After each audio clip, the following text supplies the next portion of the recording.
창세기 6장 13절에서 22절 말씀. 하나님이 노아에게 이르시되 모든 혈육 있는 자의 포악함이 땅에 가득함으로 그 끝날이 내 앞에 이르렀으니 내가 그들을 땅과 함께 멸하리라. 너는 고페르나무로 너를 위하여 방주를 만들되 그 안에 칸들을 막고 역청을 그 안팎에 칠하라. 내가 만들 방주는 이러하니 그 길이는 300규빗, 너비는 50규빗, 높이는 30규빗이라. 거기에 창을 내되 위에서부터 한 규빗에 내고 그 문은 옆으로 내고 삼중하 3층으로 할지니라. 내가 홍수를 땅에 일으켜 무릇 생명의 기운이 있는 모든 육체를 천하에서 멸절하리니 땅에 있는 것들이 다 죽으리라.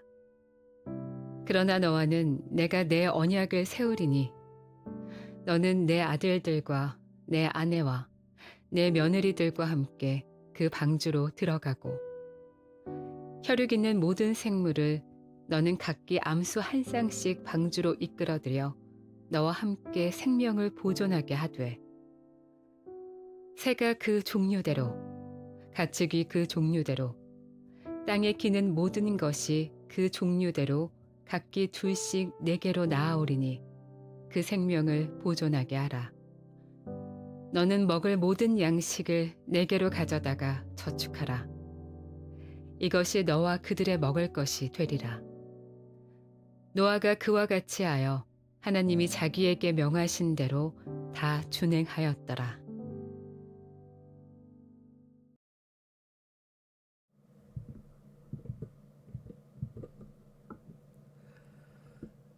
샬롬. 오늘도 하나님의 말씀으로 하루를 시작하시는 여러분들에게 하나님의 은혜와 평강이 충만하게 넘치시기를 간절히 축복합니다. 2025년 1월 17일 금요일 우리 창세기 6장 13절에서 22절 말씀을 가지고 구원의 방주를 지으라 라는 제목으로 함께 말씀 나누도록 하겠습니다. 뭐가 그렇게 좋아서 그랬는지 참 인상 깊게 봤던 영화 중에 하나가 타이타닉이라는 영화가 있습니다. 그때 당시에는 무슨 제 기억으로는 대형 영화관도 없었던 것 같은데 무슨 이렇게 얘기하면 너무 옛날 사람 같은데 시민회관 같은 데서 봤던 기억이 나요. 한 2번인가 3번 봤던 것 같습니다. 상당히 길었던 것 같은데 그래서 사실은 실제로 있었던 사건이고 너무나도 비극적인 그러한 사건의 그런 영화 그리고 배의 이름이죠.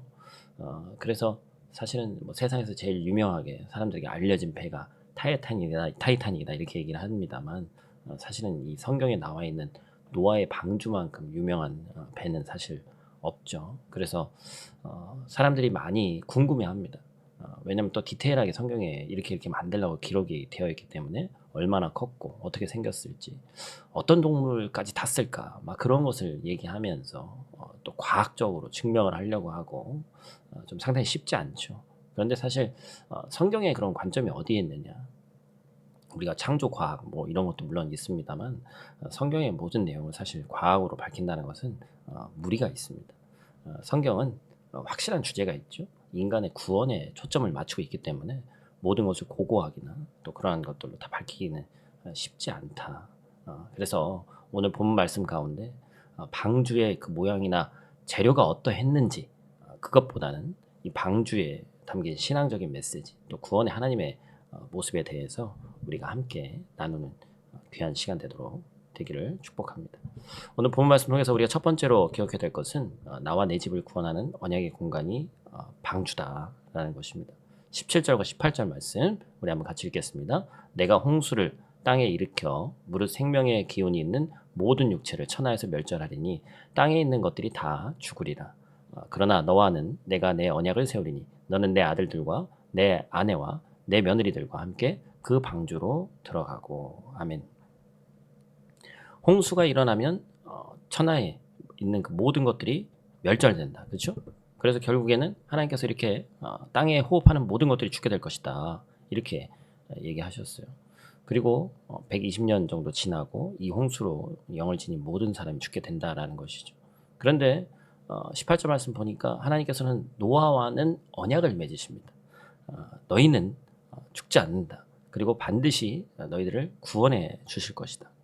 여러분 사람의 결심과 의지가 얼마나 약합니까? 지금 우리가 새해된 지 얼마 되지 않았습니다만 그동안 마음 먹었던 것이 심지어 아직 마음 안 먹었을 수도 있어요. 마음 먹었던 그 모든 것들이 얼마나 깨지고 얼마나 무너집니까?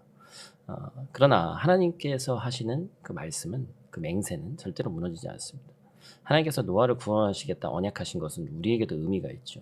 노아에게 언약을 세우신 것처럼 우리를 구원하시기 위해서 하나님께서는 우리에게도 취소되지 않는 영원한 언약을 주셨다는 것입니다.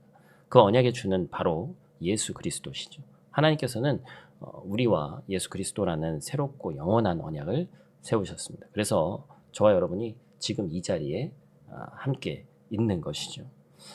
베드로후서에서는 노아의 때 물에 넘침으로 온 세상이 멸망했던 것처럼 종말에 이제 다시 오실 주님이 와서 심판의 때가 이르면 불로 심판하시겠다. 그렇게 예비되었다고 말씀하시고 있죠. 노아의 때처럼 지금도 악하죠.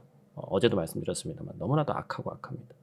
그런데 노아와 언약을 세우신 그 하나님의 그 말씀이 저와 여러분에게 언약을 동일하게 세우시고 내가 너와는 언약을 세울 것이다 라고 말씀하신 그 말씀이 우리에게도 적용되는 줄로 믿습니다. 그런데 본문을 또 잘 보면 하나님이 세우신 이 언약은 노아 한 사람만 맺은 것이 아니라 노아의 식구들, 아내와 아들들과 며느리들까지도 맺은 것이었어요.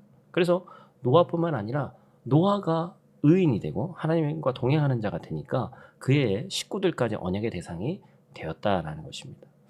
사랑하는 성도 여러분, 하나님께서 우리에게 세우신 언약은 우리와만 맺은 것이 아니다라는 것입니다. 나 말고도 언약을 맺으신 사람이 더 있고 그러면 모든 인류와 언약을 맺으신 것도 아니죠. 선택하신 자들이 있다라는 것입니다.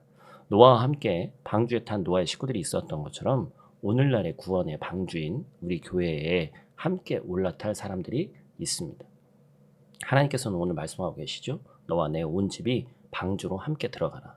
여러분들과 함께 들어갈 사람들이 누구인지, 가족인지, 친구인지 우리는 그들을 빨리 찾아서 함께 들어가야 함을 우리가 때가 가깝기 때문에 잊지 말고 그것을 꼭 기억하는 저와 여러분들 되시기를 간절히 축복합니다.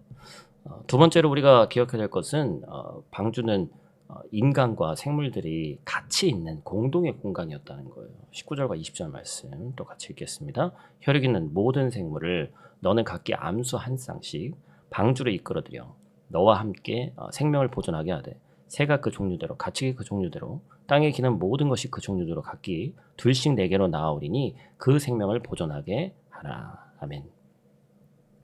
말씀해 보니까 또 뭘 얘기하고 있습니까? 하나님께서는 단지 노아 가족뿐만이 아니라 혈육 있는 모든 생물 한 쌍씩을 방주로 이끌어들여서 생명을 보존하게 하셨다. 홍수로 모든 인간과 모든 생물들을 다 쓸어버리시는 것이 아니었죠. 하나님께서 태초에 만드신 대로 물을 창조하셨던 것은 보존하기 위해서 만물을 창조하셨던 것이 보존하기 위해서 각기 종류대로 둘씩 노아의 가족과 함께 방주에 태우라고 말씀하십니다. 새, 물고기, 가축, 곤충, 땅의 짐승들이 다 포함되는 것이죠. 방주는 이처럼 인간과 생물의 공동 공간이었습니다. 홍수가 일어날 때 이것은 공간이라기보다는 집이죠. 1년 가까이 세상에 물이 넘쳐서 넘실대는 동안에 인간과 생물은 공동의 집에서 함께 살아야 되는 것입니다.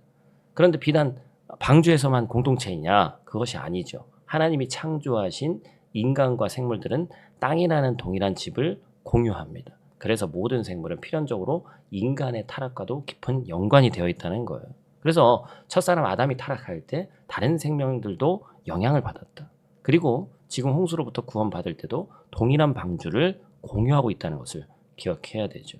그래서 바울은 로마서에서 이와 관련돼서 의미심장한 말을 했죠. 피조물들이 인간 외에 다른 생물들, 하나님의 아들들이 나타나는 것을 고대한다. 좀 어려운 말인데 사실 로마서 8장 말씀, 우리 조금 길지만 제가 한번 읽어드리도록 하겠습니다.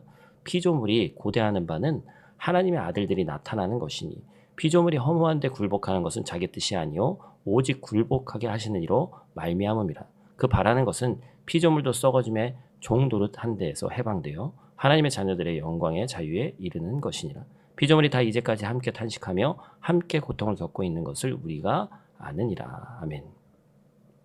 그래서 인간 말고 또 지어진 모든 동물들, 생물들도 이 피조물들이죠. 우리 인간의 창조, 구속, 심판과 연관이 돼 있다는 거예요. 그래서 우리 인간은 다른 피조물에 대한 중요한 책임감을 가져야 된다라는 것입니다. 그래서 본문에 보면 하나님께서는 노아에게 먹을 양식을 방주에 가져다가 쌓아두라고 얘기를 하죠. 이 양식은 누구를 위한 겁니까? 사람들만 위한 것이 아니죠. 바로 짐승들, 생물들을 위해서 먹일 것을 노아가 책임져야 한다라는 것입니다. 여러분 참 중요한 메시지예요. 하나님께서 영원 구원의 일을 하나님을 예배하고 섬기는 일들만 하나님의 백성들에게 맡기신 것이 아닙니다. 하나님이 창조하신 이 창조 세계도 잘 돌보라고 맡기셨어요. 그런데 부끄럽지만 저부터도 이 세상을 돌보는 일, 뭐 요즘은 사실 환경 뭐 그런 쪽과 또 연관이 돼 있기 때문에 뭐 예전에 비해서는 많이 또 신경 쓰는 것 같습니다만 많이 사실 신경 쓰지 않죠. 우리가 가정이나 공동체 안에서 주어진 공간 안에서도 할 수 있는 많은 일들이 있습니다. 환경을 위해서 우리가 무엇을 할 것인가? 이 지구라는 것이 인간만 사는 것이 아니구나. 지구를 인간이 주인 돼서 다 내 마음대로 하라고 하나님께서 주신 것이 아니구나. 뭐 작게는 일회용품을 줄인다는 것이든지 뭐 또 전기를 아껴 쓴다든지 뭐 여러 가지 것들이 있겠죠. 방주 안에 생물들의 생존을 노아에게 맡기신 것처럼 우리에게도 하나님께서 동일한 사명을 맡기셨다는 것을 우리는 잊어서는 안 됩니다. 여러분 말씀을 마치겠습니다. 방주는 구원의 배입니다. 이것은 노아에게만 주어진 것이 아니라 오늘 우리에게도 지으라 명령하신 사명입니다. 때가 가깝습니다. 구원의 방주에 타야 할 사람을 어서 태우는데 귀한 역할을 감당하시기를 축복합니다. 또한 하나님이 우리 인류에게 주신 자연 만물에 대한 책임감을 가지고 보존해 나갈 때 방주를 통한 하나님의 구원의 역사가 오늘 우리를 통해서도 일어날 줄로 믿습니다. 우리 다 같이 있는 자리에서 기도하고 마치도록 하겠습니다. 사랑의 아버지 하나님, 오늘도 주의 말씀 안에서 구원의 확신과 언약의 은혜를 함께 누리게 하심에 감사를 드립니다. 노아에게 방주를 명령하셨던 것처럼 우리에게도 동일한 구원의 역사를 감당할 사명을 맡기셨음을 잊지 않는 이 아침 되게 하여 주시옵소서. 우리의 가족과 이웃 그리고 주님의 택하신 자들을 구원의 방주로 인도하는 도구로 우리를 사용하여 주시옵소서. 피조물에 대한 책임을 잊지 않고 창조 세계를 돌보는 것, 또한 자연을 사랑하고 또한 많은 것들로 인해서 우리의 사랑을 실천하는 것이 중요하다는 것이 이 아침 우리가 알게 되었사오니 우리가 더욱더 아끼고 하나님께서 주신 것을 청지기적 사명을 가지고 잘 감당할 수 있도록 하나님 도와주시옵소서. 오늘 하루도 하나님의 자녀로 살아가기를 원합니다. 어디를 가든지 나에게 주어진 본분을 잊지 않을 수 있도록 도와주시고 하나님께서 맡기신 그 모든 일들이 세상 일도 하나님께서 맡기셨다는 것을 잊지 않고 열심을 해나갈 때 우리가 더욱더 또 낮아지고 섬기려고 할 때 하나님이 높이시는 귀하고 복된 역사가 우리 가운데 있을 수 있도록 하나님 도와주시옵소서. 특별히 공부하는 학생들을 위해서 기도합니다. 항상 하나님께서 하나님의 지혜로 더하여 주시고 무엇을 하든지 정말 해같이 빛나는 귀하고 복된 우리 아이들 될 수 있도록 하나님 도와주시옵소서. 우리 생명 또 우리 은혜의 중심이 되시는 예수님 귀하신 이름으로 기도드립니다. 아멘.